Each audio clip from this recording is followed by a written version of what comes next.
This is the control valve we use on air handlers and coil modules. You see currently the stem is fully closed. The actuator is at 0%, and you can see the position of the stem itself. Now we're going to manually open up the valve.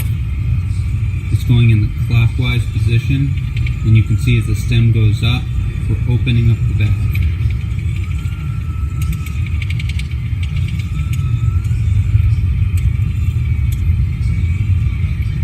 So here as we hit 90, the valve will be fully open. And then if we stop turning, its spring returns, so it will manually return itself to the closed position.